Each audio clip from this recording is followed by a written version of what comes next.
Bom, gente, então iniciando aqui de verdade então a nossa disciplina.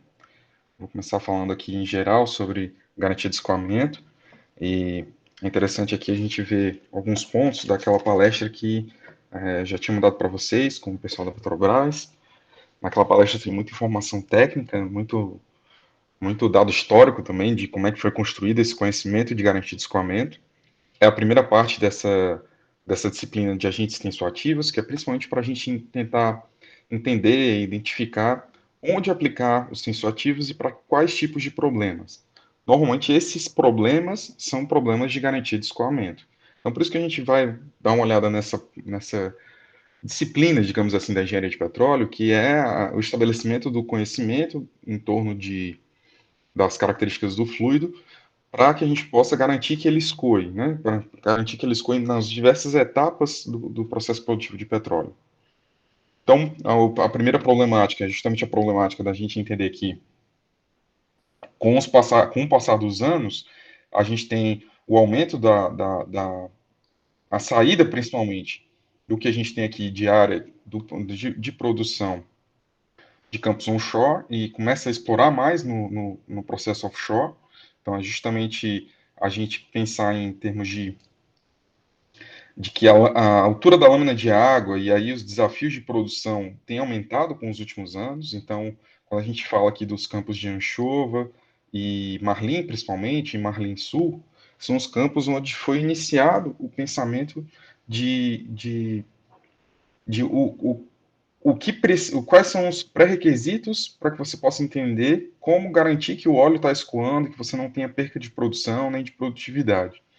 Então a gente saiu de aproximadamente aqui da década de 70, 80, de lâminas de água de profundidade de poços de 2.000 metros e lâminas de água muito pequenas, rasas praticamente, até a gente chegar em 2007, com o início de colocar em produção o campo de Lula.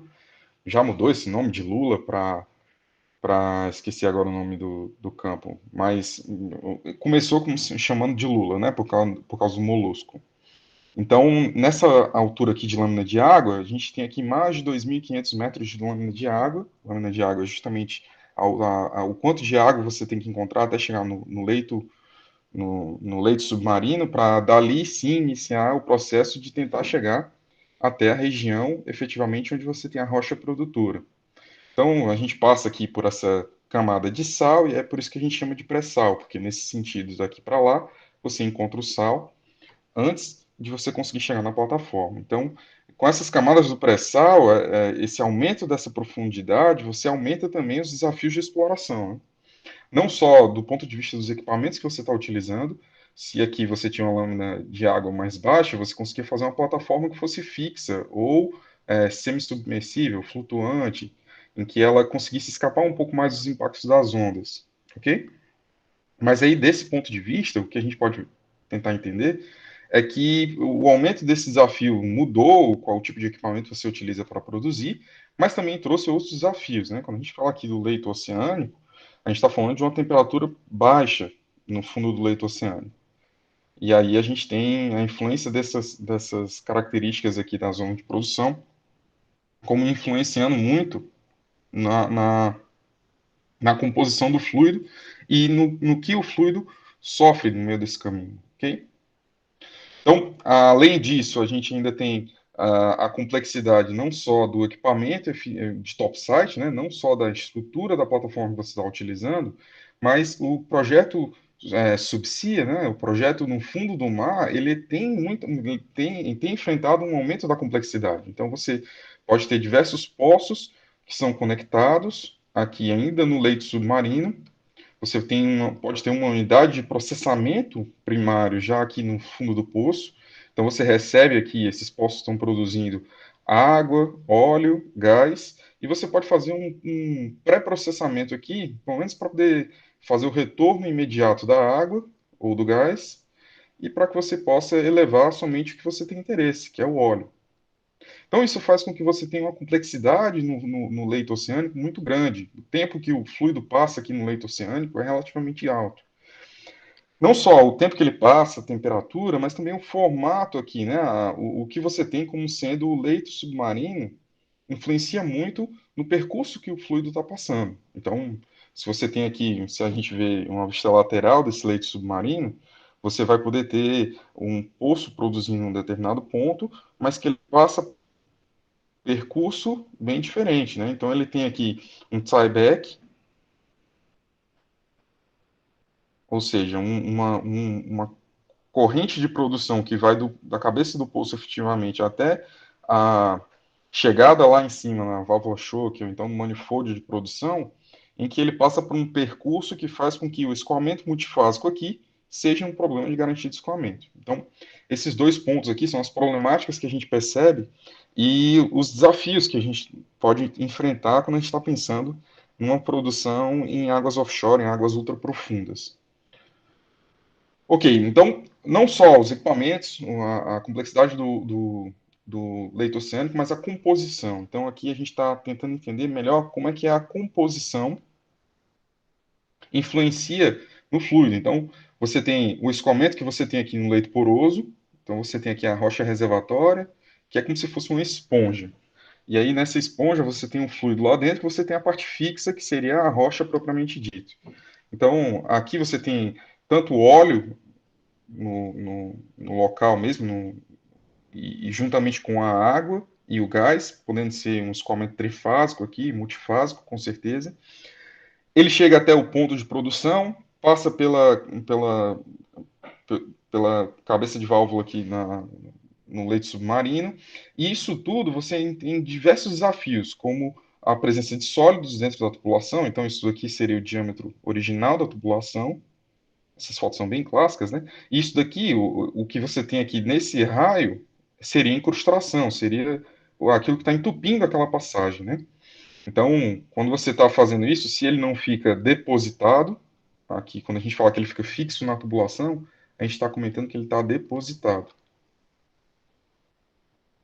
Então, se ele está depositado aqui na tubulação, ou se ele está conseguindo ser arrastado e chega até a sólidos precipitados dentro do separador, isso tudo aqui causa problemas de perca de produção, você aumenta a quantidade de emissões de CO2, você tem diversas consequências devido a essa ocorrência. E aí, por que você tem essa deposição desses sólidos? Por causa da composição complexa do petróleo, né? Então, se a gente conseguir dividir aqui simplesmente entre aromáticos, parafinas e naftenatos, naftênicos, a gente então tem aqui as parafinas, né, de alto peso molecular, que têm um caráter mais parafínico, obviamente, mas ainda assim podem ter componentes que têm certa característica aromática e naftênica. Você tem então os asfaltenos, outro componente importante, que eles têm aqui uma composição mais intermediária entre aromático e naftenatos. Você tem os próprios ácidos naftênicos, que têm essa característica mais de naftênicos, e todos eles participam desses sólidos que estão precipitando aqui nos equipamentos de produção. Então, nesse ponto, é interessante a gente diferenciar o que é precipitação e o que é deposição. Parece a mesma coisa, mas tem uma diferençazinha. Então, precipitação é um fenômeno mais termodinâmico. Então, quando a gente fala da termodinâmica, você tem então uma pressão, temperatura, você tem aqui um determinado comportamento de fase, isso daqui é um componente puro, só para simplificar. Se isso daqui é a curva de sólido líquido, então quando você cruza essa curva, você tem a precipitação do sólido. Então, nesse binômio aqui, pressão-temperatura, a tendência do sólido seria sair da solução e se precipitar. Então, isso é a precipitação. A deposição é quando você pega esse precipitado e ele se aloca nos equipamentos de produção. Então, quando esse precipitado que estava aqui solto no fluido, porque você atingiu a pressão e temperatura em que ele se precipita, ele passa então a formar um aglomerado de componentes aqui em que você tem então o comprometimento desse equipamento por causa dessa quantidade de sólido que vai se acumulando aqui dentro por exemplo, a tubulação, mas pode ser tubulação, equipamentos, válvulas, bombas, os diversos tipos de equipamentos que você tiver no meio de produção.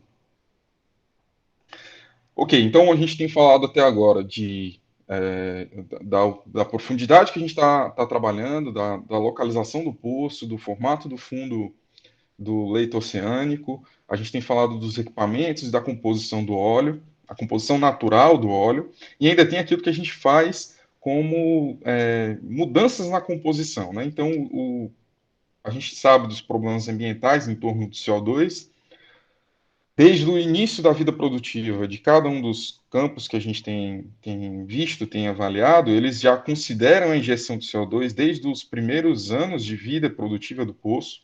A injeção de CO2 é algo muito necessário, que se tem feito cada vez mais necessário para que você possa reduzir a emissão desses gases de efeito estufa. E dentro desse contexto, é interessante você perceber que esse CO2 ele induz a alteração da composição do óleo, principalmente porque você tem uma região em que ele desloca de maneira imissível o óleo, mas tem uma região em que ele desloca de maneira miscível, né? Então, esse deslocamento de região miscível, como se fosse aqui dentro desse pedaço, você tem um aumento da quantidade de CO2, e aí você pode ter, por consequência desse aumento da quantidade de CO2, a deposição de sólidos, a deposição ou a precipitação de sólidos. Então, quando você está precipitando, você corre o risco de ter o processo de deposição, e aí, se o processo de deposição ocorre na rocha reservatório, você diminui o fator de recuperação.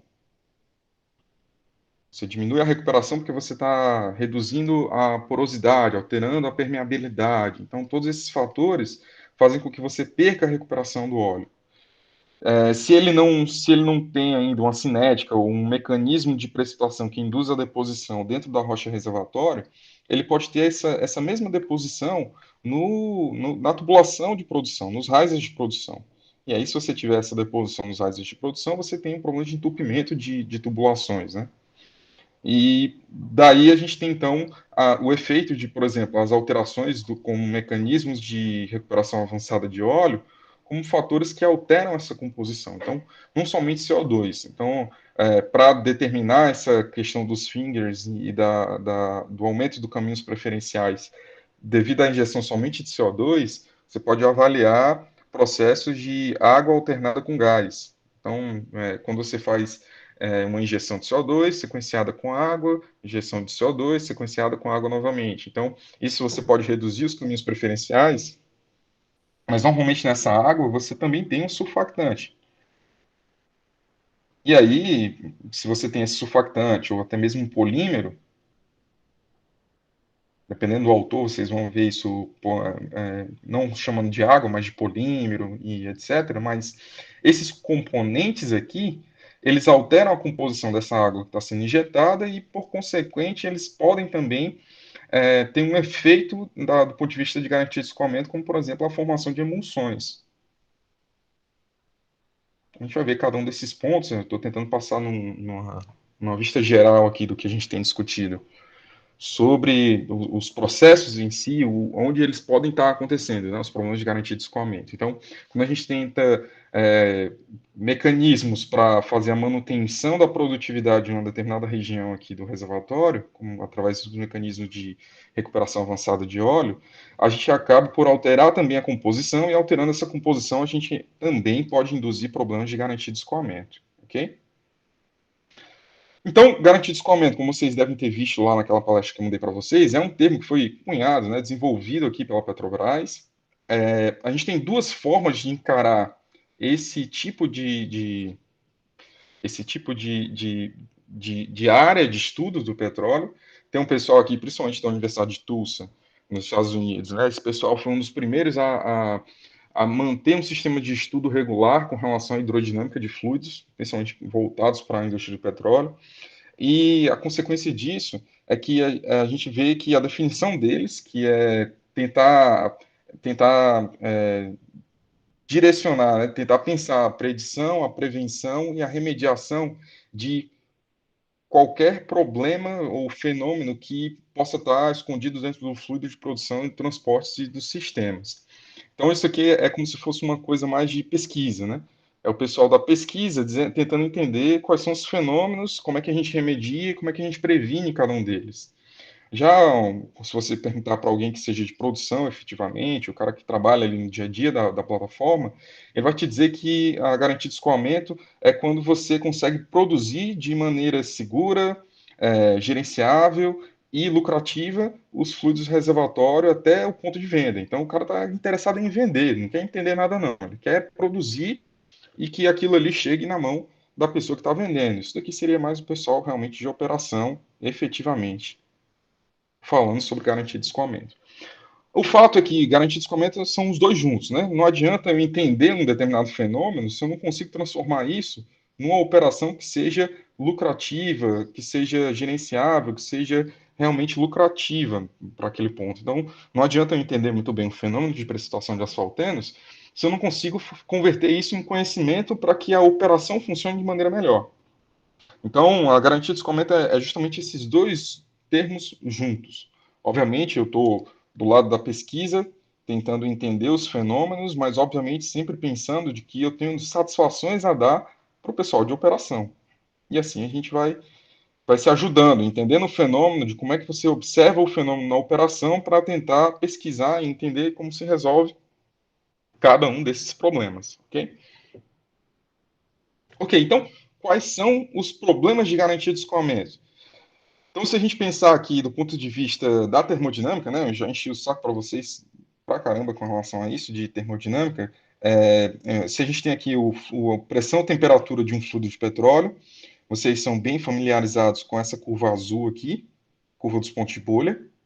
Então, ela é a que define a região que você tem de uma fase para a região que você tem duas fases. Essas duas fases aqui, na verdade, são duas fases pensando em líquido e gás, ok? Só que os outros componentes que você tem no petróleo podem aumentar e muito a complexidade dessa, desse diagrama de fase. Então, você tem, por exemplo, a curva de precipitação de asfaltenos, essa amarelinha aqui. Então, você tem uma região aqui que, quando você sai do ponto de produção, se você atingir aqui essa zona de asfaltenos, você vai ter a precipitação de asfaltenos. Se o formato da tubulação, o caminho pela qual ela passa, o diâmetro, a rugosidade da parede, se a quantidade de fluidos que passa nela permite a deposição, isso é um problema secundário, mas se você tem a precipitação, você tem um dos fatores que contribuem para a deposição dos asfaltenos. Da mesma forma, se eu reduzir muito a temperatura aqui no leito submarino, eu posso encontrar a parte de a curva de precipitação de parafinas, por exemplo. Então, observa aqui que depois do ponto de bolha, você também tem aqui a mesma curvinha de parafinas. Então, essa produção do reservatório aqui, ela está cruzando realmente quando você chega aqui no topside, né, na plataforma de produção, naquele sistema de processamento primário, realmente, você pode ter realmente o risco da presença de parafinas naqueles equipamentos, principalmente quando você vai chegando lá em cima, já na produção. Outro risco também associado com a presença de gás e com a baixa temperatura, você tem aqui a formação de hidratos. Então, observa o quanto de fases que vão sendo formadas pelo fato de você ter tirado o óleo de dentro do reservatório dele. Então, se você não queria problema, não tirasse o óleo de lá de dentro. Mas agora, o que você tem que começar a encarar isso de uma maneira mais séria. Isso seriam aqui os compostos orgânicos, né? Quais são as fases orgânicas que podem aparecer. Quando a gente pensa aqui, então, na incrustação inorgânica, então a gente falou aqui um pouco ainda sobre parafinas, asfaltenos e hidratos. Isso daqui seriam as deposições orgânicas. Hidratos é covardia, eu falar de orgânicos, eu vou já explicar por quê, mas ele está aqui dentro. Quando a gente pensa, então, aqui de incrustações inorgânicas, você pensa principalmente, é um problema relacionado quando você tem a mistura de diferentes águas de produção, de águas conatas, né? Então, se você tem uma água que tem uma quantidade de bário muito grande e uma que tem íon sulfato muito grande, se você juntar elas duas abaixo dessa pressão, você vai ter a deposição de sólidos inorgânicos. A mesma coisa com carbonato de cálcio. É uma outra forma de você encarar a possibilidade de precipitação de, de sólidos inorgânicos. E aí, carbonato de estrôncio também, né? Outro um pouco menor aqui, você precisa de condições mais baixas aqui de temperatura de pressão para poder atingi-las, mas mesmo assim você corre esse risco, você pode ter essa formação dessas fases inorgânicas. Eu adicionaria ainda aqui as orgânicas quando você tem uma quantidade de ácidos naftênicos no óleo. E aí, esses ácidos naftênicos seriam aquelas resinas que têm um caráter ácido muito forte do petróleo, e que quando você adiciona isso daqui com, por exemplo, é, cátions de cálcio, você pode ter um naftenato de cálcio, que também é uma forma de incrustação orgânica. Incrustação orgânica junto aqui com um mecanismo de inorgânicos, né? Então você forma sais orgânicos que também tem essa característica de entupimento. E aí você pode ter esse risco aqui dessa redução do diâmetro efetivo. Então imagina qual é o efeito sobre a perca de carga do fluido que você está acompanhando quando você tem essa redução de diâmetro aqui. Aqui são algumas fotos clássicas, né? Isso daqui é um exemplo de hidratos. Então, esse hidrato aqui, você teve a parada de produção, obviamente, aqui já não estava passando mais nada, e aqui você forma esse bloco aqui de gelo, e esse bloco de gelo aqui é formado justamente pela presença de você ter o metano, juntamente numa interface livre de água. Quando você faz isso com a pressão elevada e com temperatura baixa, isso faz com que você tenha a formação de uma espécie de gelo, ou seja, você tem um retículo cristalino em que você trapeia o gás aqui dentro, que é a água. E aí, quando você tem esse retículo cristalino aqui trapeando a água, você forma um sólido que é resultado dessa combinação desses dois componentes. E aí, esse sólido pode se depositar, e a deposição desse sólido causa o bloqueio das tubulações. Outros problemas relacionados ainda com garantia de escoamento seria a formação de emulsões. Então, a emulsão é quando você tem aqui, você sabe que o óleo ele não se mistura com a água, só que tem alguns fatores na composição do óleo, como por exemplo a presença de asfaltenos, a quantidade de parafinas que tiver dentro desse óleo, a presença de sólidos dispersos também. Todos esses são fatores que fazem com que você consiga dispersar a água no meio do óleo. Então, quando você olha aqui do ponto de vista microscópico esse óleo, você tem, na verdade, uma fase dispersa, que é a água, e uma fase contínua, que é o óleo. Cada um desses problemas a gente vai ver em detalhes. Então, se você está achando que é muita informação aqui, fique tranquilo que a gente vai ver cada um desses pontos em separado. Então, especialmente de emulsões, porque ele está ligado diretamente com os agentes tensioativos que a gente encontra na indústria de petróleo. Então, todos eles fazem parte, então, do que a gente está entendendo como quais são os pontos em que você aplica esses agentes tensioativos na indústria de petróleo efetivamente. A gente tem corrosão como sendo um problema de garantia de escoamento, então a composição do fluido, a quantidade de partículas, né? A gente poderia colocar aqui corrosão, erosão como sendo um dos componentes.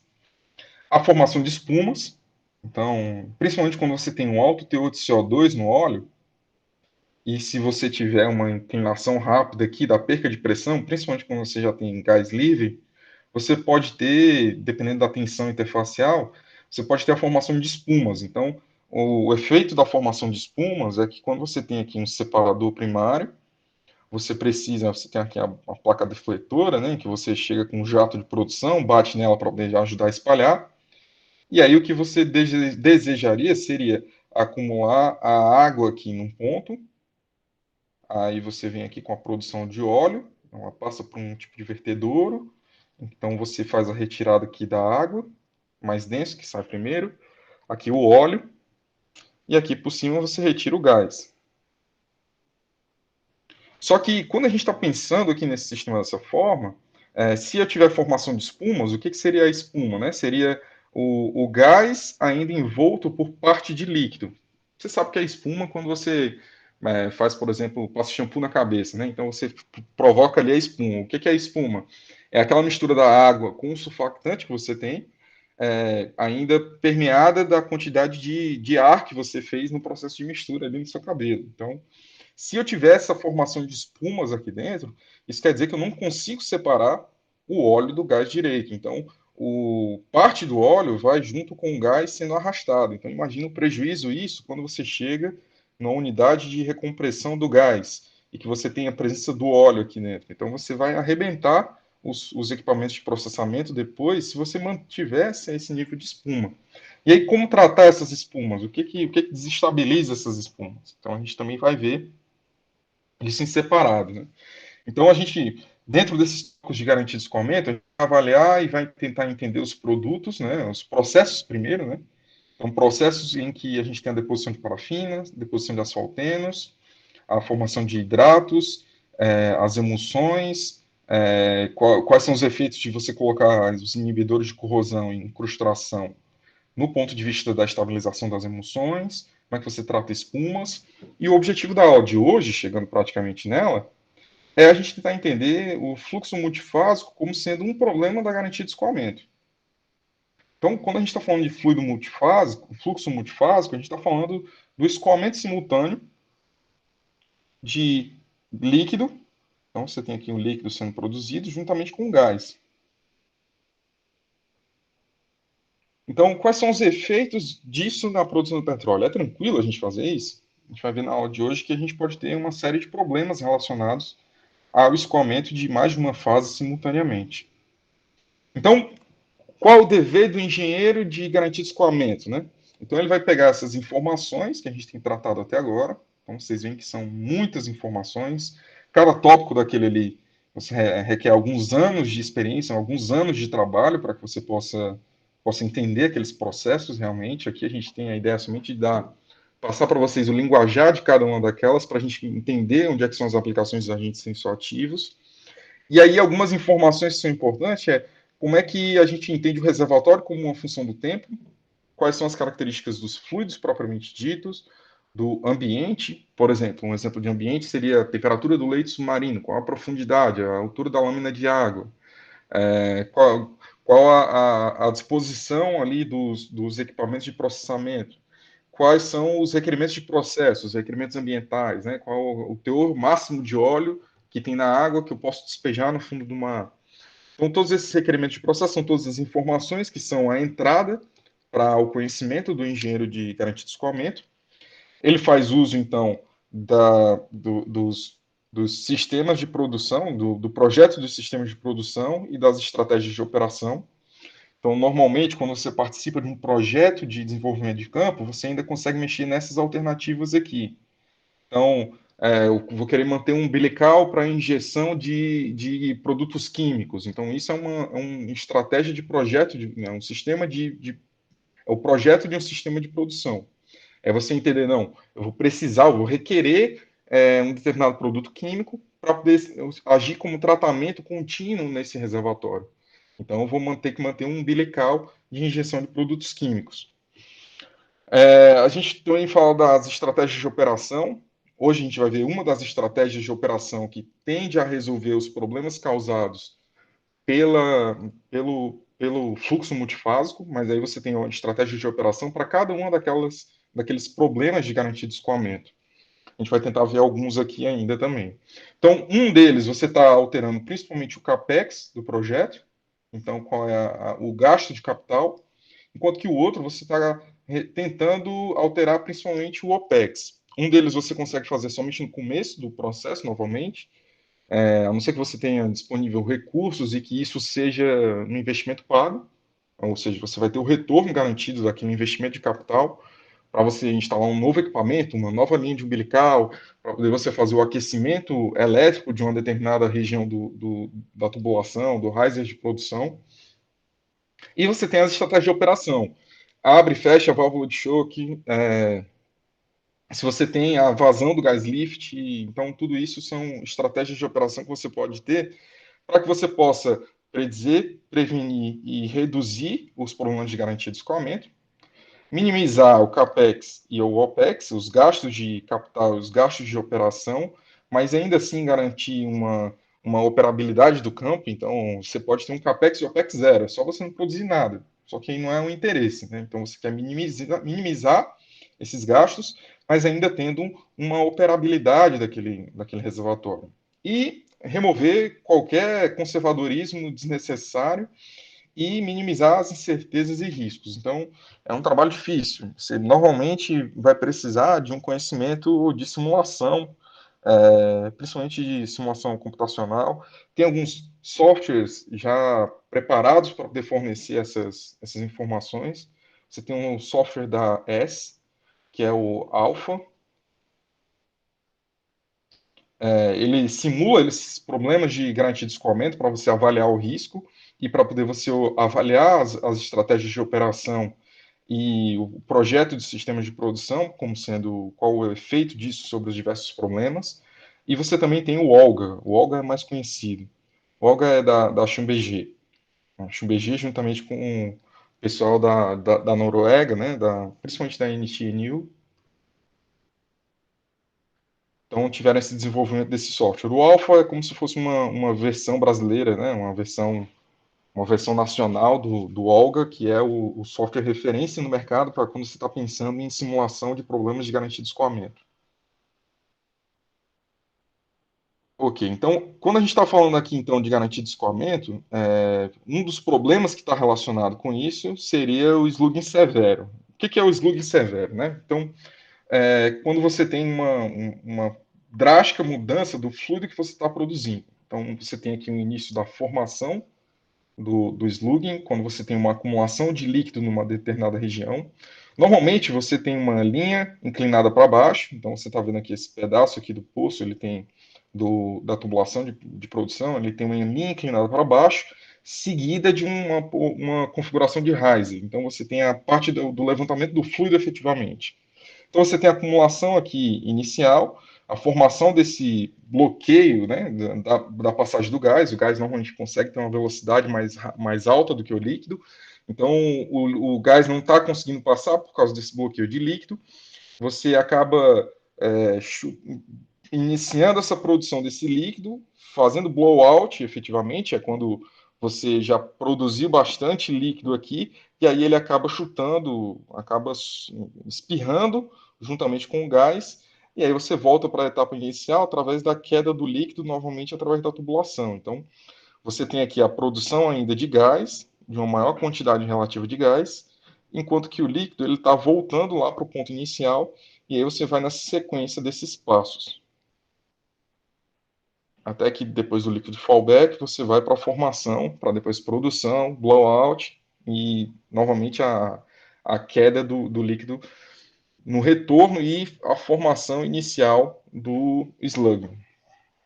Então, quando você tem essa parte do slugging severo, né, então um certo nível de slugging é até tolerável, mas chega um ponto em que você tem um comprometimento estrutural desse riser. A gente não está falando de uma coisa de 1 metro, 2 metros. A gente está falando de mais ou menos 3 quilômetros aqui de linha inclinada para baixo, mais ou menos uns 3, 4 quilômetros de linha.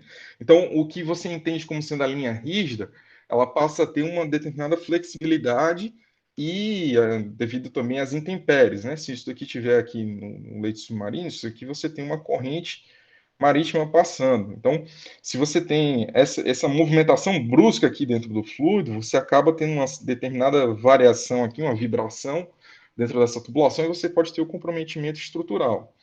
Não só do ponto de vista estrutural, do ponto de vista de equipamentos, mas você aumenta a queda de pressão no reservatório e nas vazões. Então, se a gente está falando da queda de pressão do reservatório, ou seja, se eu estou pensando no reservatório como sendo aquele vaso, né, vaso entre aspas, né, aquela acumulação de pressão, ou seja, eu tenho uma determinada pressão porque o fluido está aqui dentro.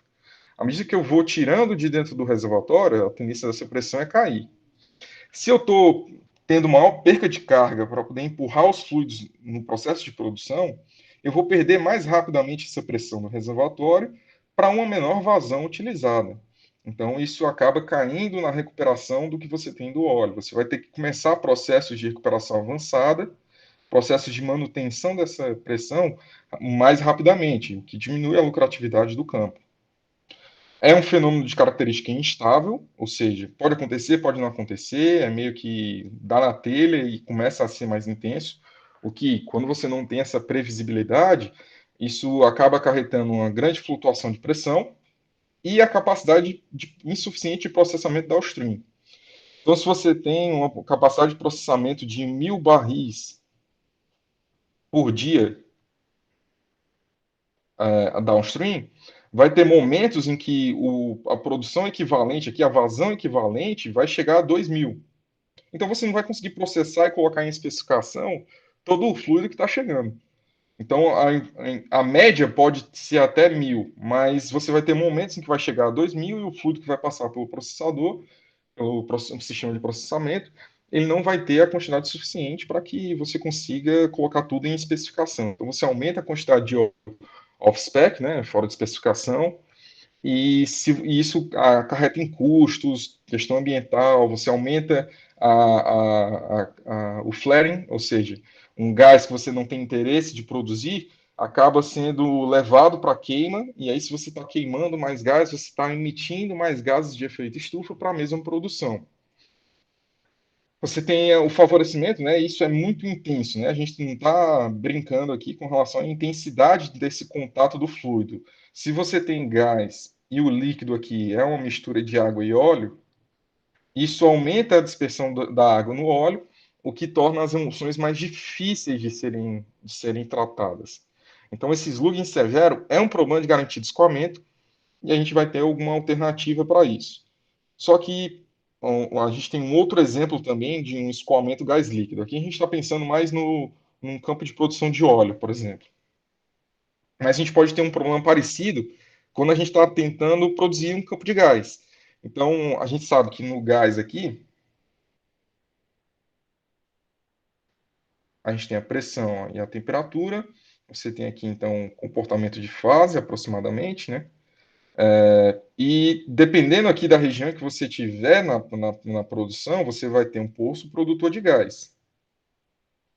Então, quando você cruza aqui essa região aqui do poço produtor de gás, você pode encontrar o que a gente chama de gás retrógrado.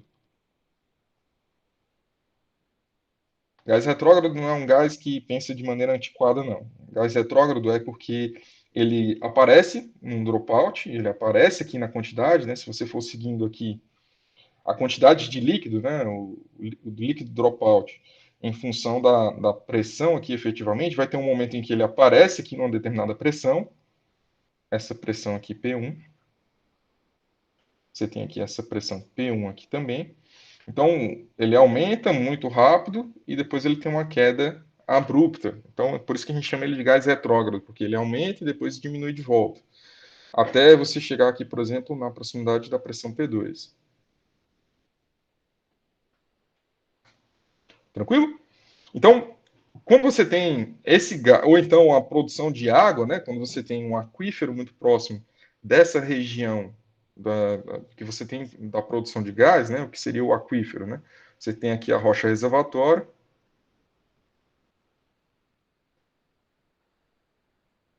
Vou colocar aqui de maneira bem simplificada. Se você tem aqui a região que você tem o gás, isso aqui está dentro de um meio poroso, você vai lá e faz o sistema aqui de produção, você perfura aqui muito próximo da região da interface de água, você pode ter a formação de canais de produção de água, e aí junto com o gás você está arrastando também a água de produção, né? Talvez a água, um aquífero muito grande, seja um mecanismo de manutenção da produção. Mas, dependendo da forma que você completou, se você permitiu a chegada aqui muito próximo desses caminhos preferenciais de água, você pode também ter um líquido sendo produzido junto com o gás. O que acontece? Isso aumenta a perca de carga e os reservatórios de gases eles são mais sensíveis a esse tipo de problema e você pode chegar a matar o poço por conta dessa perca de carga.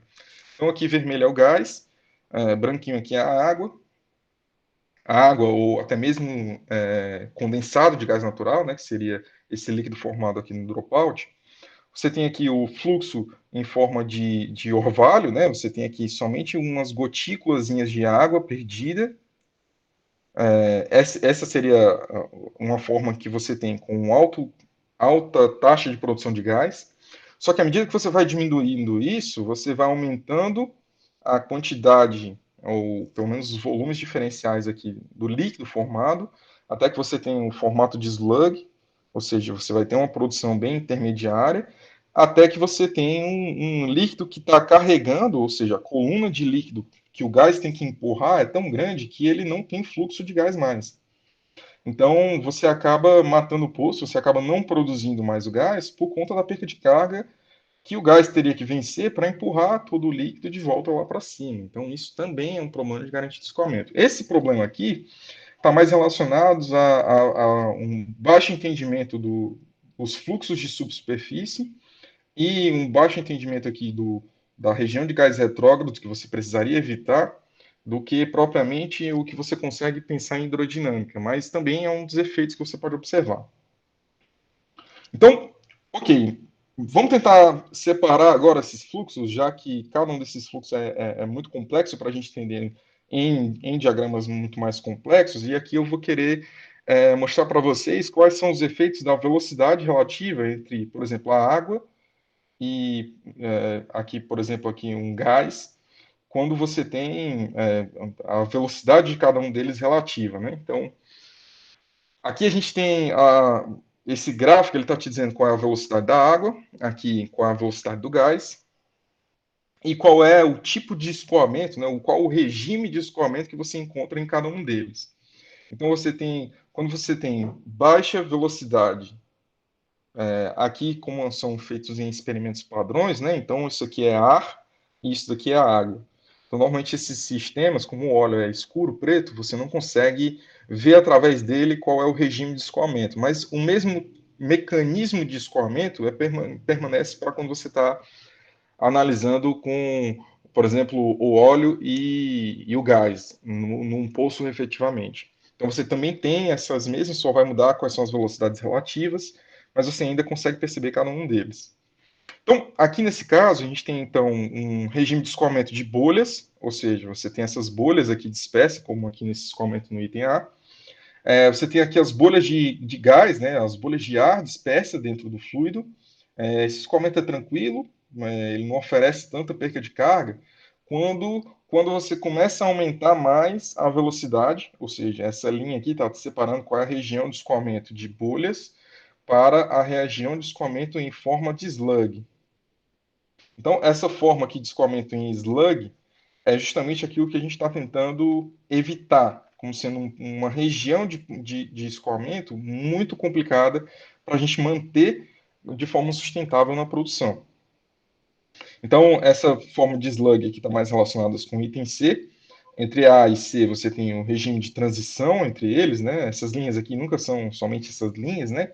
Você tem normalmente uma faixa aqui de transição entre um e outro, mas isso daí a gente está utilizando só para referência, só para a gente entender quais são os efeitos de você ter um fluxo vertical, horizontal, com água ou gás escoando juntamente com o líquido. E aí você tem as outras opções, né? Se você tiver aqui essa separação entre essa região de espuma, essa região de espuma está mais relacionada aqui com o item E e F, e o fluxo anular. Então, o fluxo anular, você vê aqui que você tem uma velocidade muito mais alta do ar, do gás passando. Então, o gás aqui tem uma velocidade muito mais alta do que a do líquido, e o líquido tende a se acumular nas paredes da tubulação.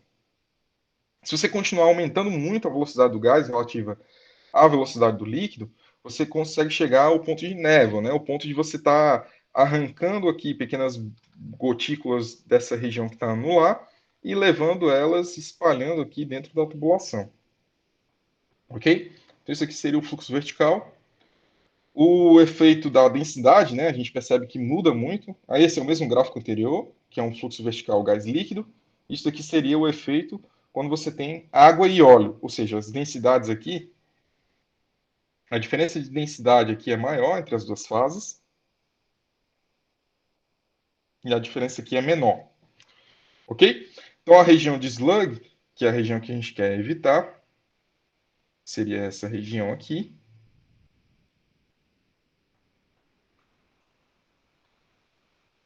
E aqui nesse caso, a gente percebe que as velocidades relativas são muito menores, ou seja, aqui a gente está falando de 0 até 10, enquanto que você tem aqui de 0,2 até 2 metros por segundo. Mas aqui, quando você tem aqui slug de óleo disperso, Isso daqui é quando você tem, então, uma vazão de água e o óleo está sendo disperso nessa região, é uma das formas de você observar. E quando você tem aqui, por exemplo, a água dispersa. Então, esse slug aqui do óleo disperso é também um problema de quando você tem uma maior vazão de água do que de óleo. E quando você aumenta a velocidade relativa do óleo em relação à água, você passa a ter a água como fase dispersa.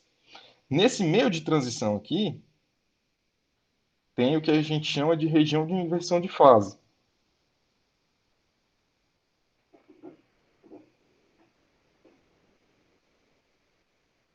Então, se a gente tem essa região da inversão de fase, é justamente quando você tem a mudança da fase dispersa para a fase contínua. Isso daqui causa muito problema quando você está precisando utilizar bombas centrífugas submersas. Então, quando você está utilizando uma BCS e você tem essa região aqui de inversão de fase ocorrendo na BCS, você imagina, você tem uma bomba centrífuga trabalhando com um óleo, uma determinada viscosidade e densidade, e você, durante o processo de produção, você tem a mudança da fase contínua, ou seja, da viscosidade prevalente, e você reduz aquela viscosidade prevalente até o valor da água. Então, isso faz com que você tenha alteração na frequência de trabalho da bomba, alteração do ponto de corrosão também. Você acaba reduzindo a vida útil das bombas quando você está trabalhando numa região de inversão de fase. Então, isso faz com que isso seja um grande problema. Isso tudo a gente está percebendo, avaliando, quando a gente está somente medindo qual é a velocidade relativa dos fluidos que estão sendo produzidos. E como muda o fato de você estar numa região de fluxo vertical mesmo, de gás líquido para água-óleo, né? Gás-óleo, água-óleo, tá bem? Fluxo horizontal, muito parecido com o outro fluxo, só que aqui a gente tem um efeito muito claro da gravidade, né? Então você tem alguns fluxos aqui em que você tem as bolhas dispersas, a gravidade não está preponderando um efeito muito grande, mas à medida que você aumenta essa vazão da fase dispersa, você aumenta a separação e chega ao ponto de você conseguir ter esse formato de bolhas alongadas até esse ponto aqui da formação de fluxo estratificado, né? Então, quando você tem esse fluxo dessa forma, você tem a formação desses impactos, principalmente quando você tem mudança de direção muito fortes, né? Essa fase aqui, essa interface vai impactar nas mudanças de direção e vai causar forças, corrosão, pontos de acumulação, indução de deposição nos sistemas também, ok? À medida que você vai aumentando a velocidade relativa de uma fase ou outra, você vai encontrar o fluxo anular, ainda com a névoa, né? Então, você tem aqui pequenas partículas de líquidos que estão sendo arrastadas à medida que você vai aumentando essa velocidade do ar em relação à água, e até o ponto que você só está carregando realmente gotículas juntamente com esse gás. Então, o gás tem uma vazão muito maior do que o líquido que está passando nessa tubulação horizontal. Aqui a gente também tem o efeito da mudança da densidade. Aqui a gente tem um fluxo horizontal gás líquido e aqui um fluxo horizontal água líquido. E a gente tem aquela mesma região de interesse, que a gente tem a formação de slug. E observem que as velocidades relativas para que você tenha esses problemas são muito mais baixas do que quando a gente está pensando aqui em em gás líquido, né? Então, permanece também aquele tipo de problema, né? Então, essa aqui seria a região de interesse da formação de slug quando você tem um processo de produção água-óleo. A diferença do fluxo ascendente descendente, isso aqui no fluxo ascendente, acaba você precisando aqui de um pouco mais de vazão de ar, vazão de gás, para que você consiga ter a produção, a formação de slug, enquanto que o fluxo descendente, você acaba tendo para vazões mais baixas intermediariamente, né? Então, essas seriam as regiões de formação de slug. E, por fim, o fluxo de partículas. Parando de cansar vocês aqui com essa história de fluxo, né? Então, nos fluxos com partículas é interessante porque os processos de erosão, e aí, como consequência da erosão, a corrosão também, elas são causadas principalmente a erosão, quando você tem o arraste da areia, que está vindo ali junto com com o fluido que está sendo produzido, e isso acaba sendo um sólido que você está carregando, né? Então, aqui a gente tem uma velocidade aqui relativa em que você mantém um leite estacionário.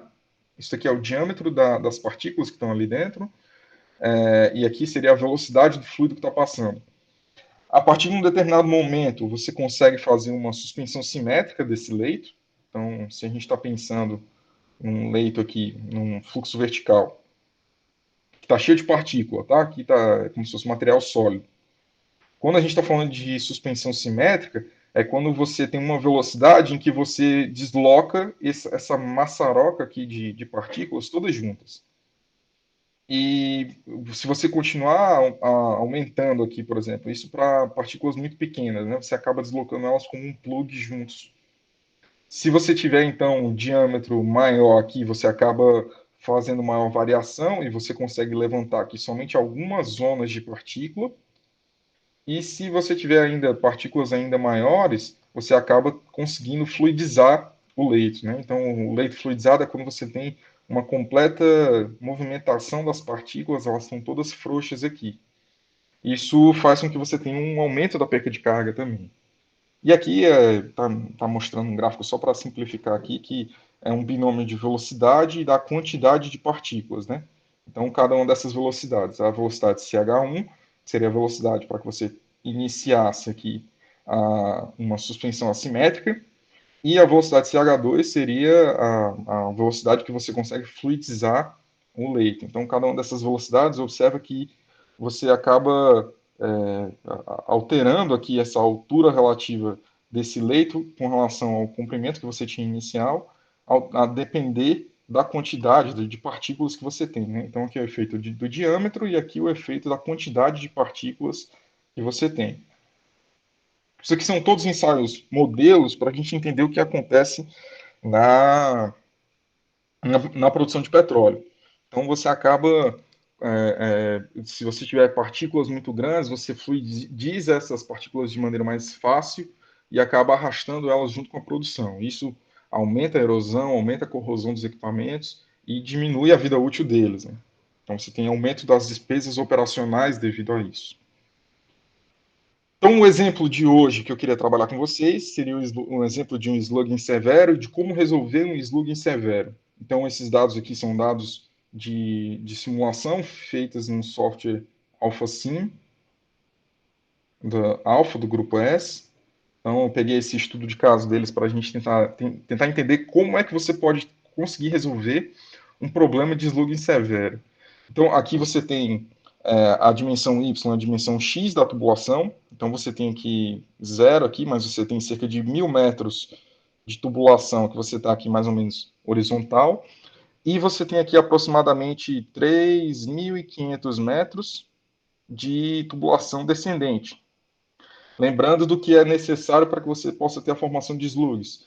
Uma linha descendente que depois é seguida por um sistema de riser. Então você tem aqui mais ou menos 2.000 metros de riser saindo aqui desse ponto até esse. Então você tem a linha descendente e você tem o riser. Então esse sistema aqui, essa linha de produção, ela é uma candidata à formação de slugs. E como é que você consegue perceber o slug? A partir de dados de produção. Primeiro, é quando você está medindo aqui a pressão na região do riser de produção, então você percebe essa oscilação sequenciada da pressão. Então você está tendo uma variação de mais ou menos 200 bar aqui nessa linha, até menos de 80, 60 bar. Então o que é que acontece? Quando o líquido se acumula nessa região, você vai aumentando a quantidade de gás a montante aqui desse ponto. Esse aumento da quantidade de gás faz com que a pressão aumente. Essa pressão chega a um ponto em que ela conseguiria vencer todo o líquido que está aqui sendo acumulado. Quando ele vence a perca de carga para empurrar esse líquido que está aqui acumulado no riser, ele acaba expelindo isso, e aí você tem o início da região de produção. Só que durante o processo de produção, você acaba chegando novamente no ponto em que você tinha gás. E aí você tem uma queda abrupta da pressão. E aí essa queda abrupta da pressão é decorrente da saída do gás aqui que estava montante segurando essa parte do líquido. E aí depois você reinicia o processo com a nova acumulação do líquido. Essa acumulação do líquido faz com que você aumente a pressão progressivamente, até aquele ponto em que ele chegou, iniciou a produção do líquido novamente, e depois você tem a cuspida do gás, né? Então, se você observar isso pela pressão aqui do riser, ou se você tentar verificar aqui a produção de óleo, você vai perceber que você tem um nível de produção de óleo aqui, até que você tem uma grande produtividade de óleo, mas ela cai rapidamente a níveis mais baixos. Então, essa questão oscilatória aqui é muito característica de quando você tem um processo de slugging severo. Então, quais são as alternativas que a gente tem para poder resolver esse slugging severo? A primeira delas é quando você tem uma válvula choke aqui logo na ponta do riser. Então, você tem uma válvula aqui. E aí você vai fechar essa válvula parcialmente. O que acontece quando você vai fechando essa válvula? Vamos olhar para a pressão. Então, eu tenho 4 cenários aqui diferentes. Eu tenho 100, 92,5, eu acho que aqui é 85, esqueci de colocar aqui mas aqui eu acho que é 85 e 80. 80% de abertura, né? 80% de abertura é 20% de fechamento, tá? Então você vê que é fechar pouco, não é fechar muito não. Então, quando você fecha ali aquela região, você acaba reduzindo a amplitude do que você tinha. Então, em vermelho aqui você tem o natural, 100% aberto, e à medida que você vai fechando essa válvula choque, você acaba mantendo níveis de pressão mais elevados, aqui você está em 140, enquanto aqui você conseguia chegar em 80, por exemplo, mas esse nível aqui, ele é mais estacionário, ele é mais contínuo.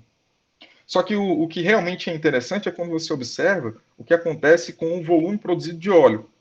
Então, você tinha picos aqui de 6.000 metros cúbicos padrões por dia, mas quando você consegue aumentar esse fechamento aqui da válvula choke, você consegue manter níveis mais baixos, mas mais contínuos.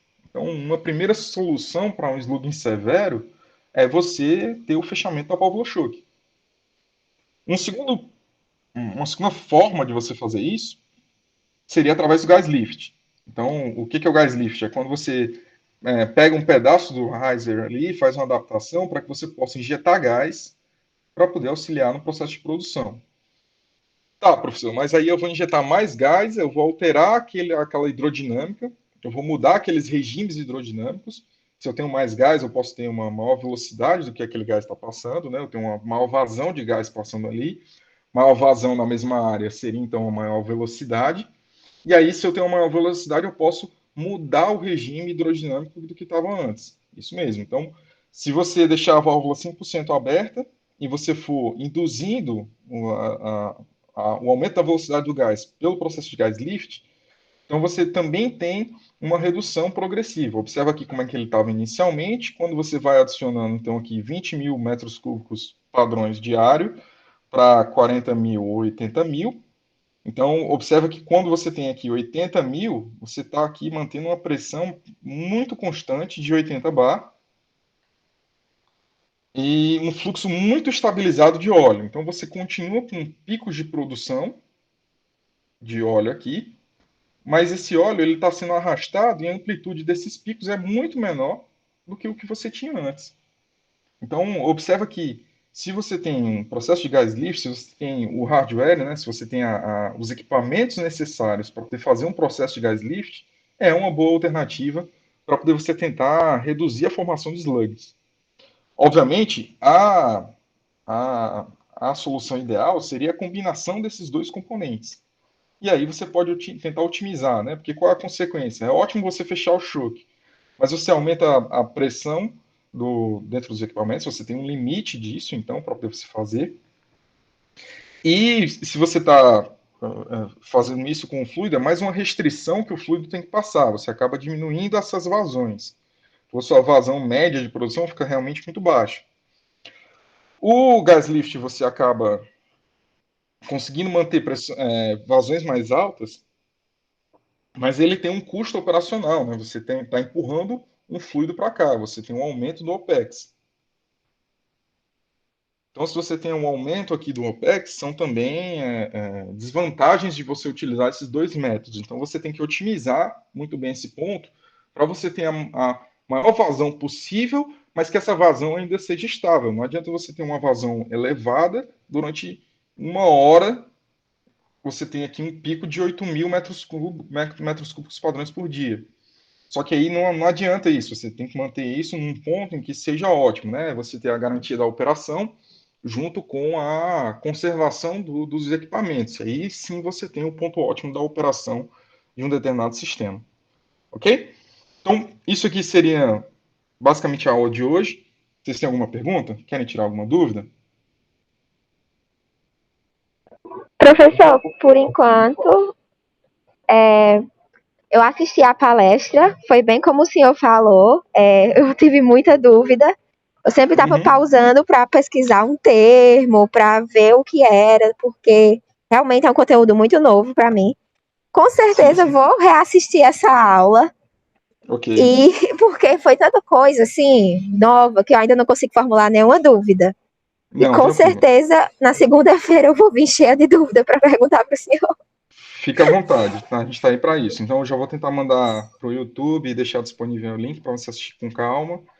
E a gente vai conversando, a gente vai tirando nossas dúvidas aí juntos, pensando no que é. Eu sei que tem muitos termos novos, mas aí se você tem algum interesse pela indústria de petróleo, esses são termos que são divertidos de você ir aprendendo devagarzinho.